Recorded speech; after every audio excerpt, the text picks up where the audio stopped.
Digital सेवावලට October 1 වෙනිදා සිට 110%ක වෙඩ්බද්දක් බොහෝ டிஜிட்டல் சேவா සඳහා ඉහළ මිලක් ගෙවීමට සිදු වේවි என்பதான செய்தியாக அந்த பத்திரிகை தன்னுடைய பிரதான தலைப்புச் செய்தியை இவ்வாறு கொண்டு வந்திருக்கிறது. எனவே டிஜிட்டல் சேவை குறித்தும் அதே நேரத்தில் அக்டோபர் 1ஆம் தேதியிலிருந்து அதற்கான வரி விதிப்பு குறித்தான செய்தியாக இதனை நாங்கள் இவ்வாறு அவதானிக்கலாம். எனவே வெளிநாட்டில் உள்ள ஒருவரினால் இலங்கையில் உள்ள நபர் ஒருவருக்கு இலத்திரனியல் முறையினூடாக சேவை வழங்கும் போது சேவை விநியோகத்துக்காக அதிகரிக்கப்பட்ட 18% பெறுமதி சேர் வரி எதிர்வரும் அக்டோபர் மாதம் 1ஆம் தேதி அமலுக்கு வரும் என அறிவித்து இறைவரை திணைக்கள ஆணையாளர் நாயகம் ருக்தேவி பப்புவா ஹிமாலே பெர்னாண்டோ அதிவிசேட வர்த்தமானி ஒன்றை வெளியிட்டிருக்கிறார் என்பதுவே இந்த செய்தியாக அமைகிறது. அதற்கமைய இந்த வர்த்தமானி கடந்த 1ஆம் தேதி வெளியிடப்பட்டுள்ளதோடு இலத்திரனியல் சேவை வழங்கும் போது அதற்கான பெறுமதி சேர் வரியை கணக்கிடுதல் மற்றும் அதனோடு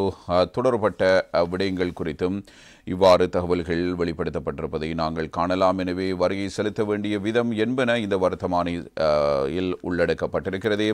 பெறுமதி சேர் வரி சட்டத்தில் விதிக்கப்பட்டு வெளிநாட்டில் உள்ள நபர் ஒருவரினால் இலத்திரனில் ஊடாக இலங்கையில் உள்ள நபர் ஒருவருக்கு சேவை வழங்கும் போது எதிர்வரும் அக்டோபர் 1ஆம் தேதியிலிருந்து அமலுக்கு வரும் வகையில் பெறுமதி சேர் வரி அறவிடுதல் மற்றும் விதித்தல் நடைமுறைகள் முன்னெடுக்கப்பட வேண்டும்.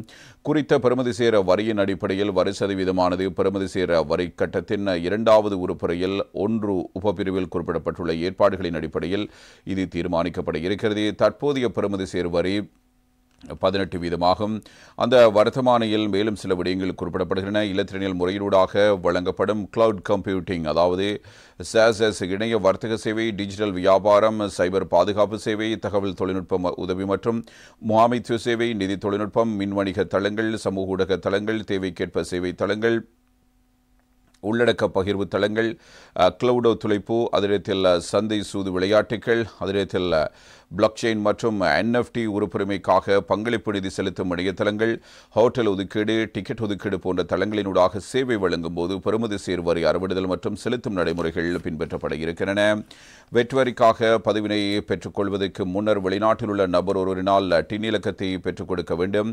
அந்த பதிவு இணையதளத்தின் ஊடாக பெற்றுக்கொள்ள வேண்டும். இலங்கையில் உள்ள நுகர்வோர் ஒருவருக்கு இணைய வழியாக சேவை வழங்கும் வெளிநாட்டில் உள்ள நபர் ஒருவர் வெட்வரிக்காக பதிவினை பெற்றுக்கொள்ள வேண்டும் என்பதோடு அதன் போது இறுதி 12 மாதங்களில் சேவை வழங்கல் பெறுமதி 50 மில்லியன் ரூபாவுக்கு அதிகமாகவோ அல்லது இறுதி 3 மாதங்களில் 15 மில்லியன் ரூபாவுக்கும் அதிகமான சேவை வழங்கியுள்ள வெளிநாட்டில் உள்ள நபர் ஒருவருக்கு வெட்வரி சட்டத்தின் கீழ் பதிவினை பெற்றுக் கொள்ளக்கூடியதாக இருக்கும் என்றும் இவ்வாறு குறிப்பிடப்பட்டிருப்பதான தகவலை நாங்கள் அவதானிக்கலாம்.